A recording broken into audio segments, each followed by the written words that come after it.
Hey guys, welcome to an all-new GTTV. I'm Jeff Keighley. This week in Austin, Texas, as we count down to E3, and right now we've got an exclusive announcement of a brand new PlayStation 3 game. I'm here with Dylan, who is the president of Lightbox Interactive, because you guys are working on a new title.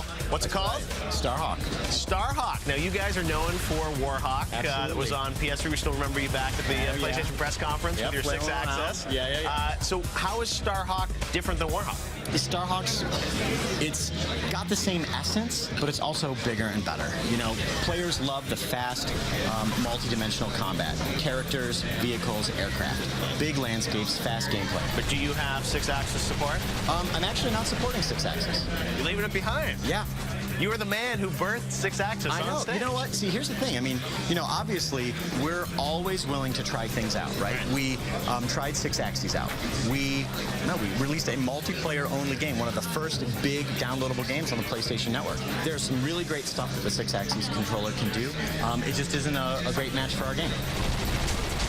Now, tell us about this world, because what I love about this is there's a character, I mean, there's a lot of lore into Starhawk. Yeah, actually, Starhawk takes place in what we're calling the frontier, this distant fringe of space. It's kind of this almost new gold rush kind of thing we call rift energy that shows up in all these different places in the frontier.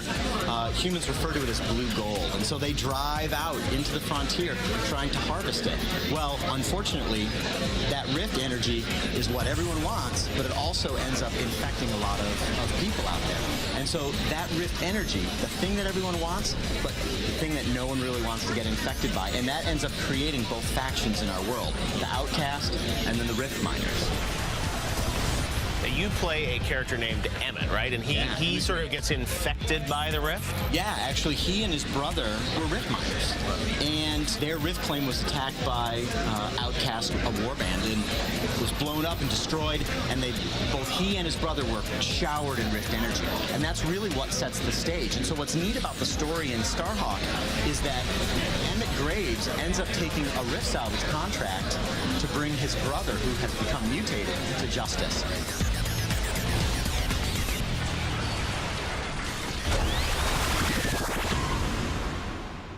Wow, that looks like a really cool shooter, but there's a whole other element to it. It's kind of this RTS light aspect to it where you can build different troops and you can put down turrets and all these things. So how important is that to the gameplay? It's wicked important. I mean, for us, it's a key differentiator. There's so many great shooters out there. Build and battle is really what sets Starhawk apart. And for us, it's not about managing stuff. No one wants to manage anything. We wanted to make creating units and structures as easy and as visceral as pulling the trigger on a weapon, and that's what we're doing in Build and Battle.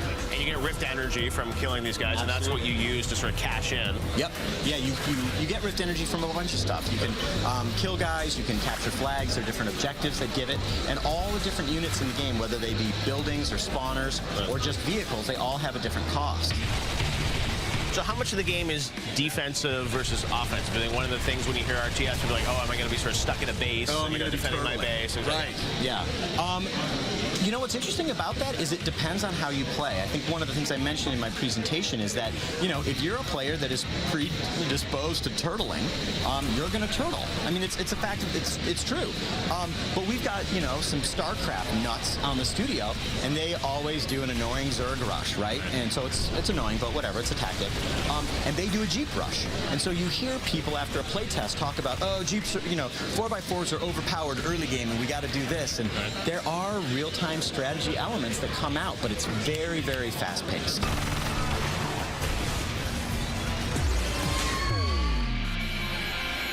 GTTV in Austin, and now it's time to turn to the multiplayer mode of Starhawk. And to do that, we've got Josh, who's the lead game designer on the game. So we know about the single player, but how is the multiplayer different? You're not playing as Emmett, I guess, right? Right. You're not playing as Emmett. You're playing as a member of the Rifters or as a member of the Outcast, depending on which team you roll or which team you select. The multiplayer is essentially framed against the backstory, the core fiction of the game, aside from Emmett, which is that war between the Rifters and the Outcast over Rift energy. And then how is the gameplay different based on which side you pick? It's much like Warhawk in that regard, where the factions are your teams. Okay. So it's not like you have different mechanics or different abilities, and the factions have parity. Build and Battle creates some very interesting strategies in multiplayer. You can somewhat replicate these strategies in single player, but because your opponents in single player are not also using build and battle against you. The battle of the turrets. Exactly. Now, as you play through the multiplayer, is it really just like different modes on different maps? We have a number of different maps. We have a number of different modes, and those things intersect. So you could play, for example, the map that we're showing tonight. We're showing it with Capture the Flag. You could play a different game mode on that map. Now, what we're seeing tonight is an area called Acid Sea. Where does that fit into the fiction? The Acid Sea is actually an area on a moon of the planet that is at the center of the story. There are a number of moons around this planet, and they represent each of the different environment types that you're playing, both through the single-player campaign and also in multiplayer. So it would be a bad thing if you sort of, get near the Acid Sea or fall in? Is that one of the tactics? The acid is very hazardous. Go, go.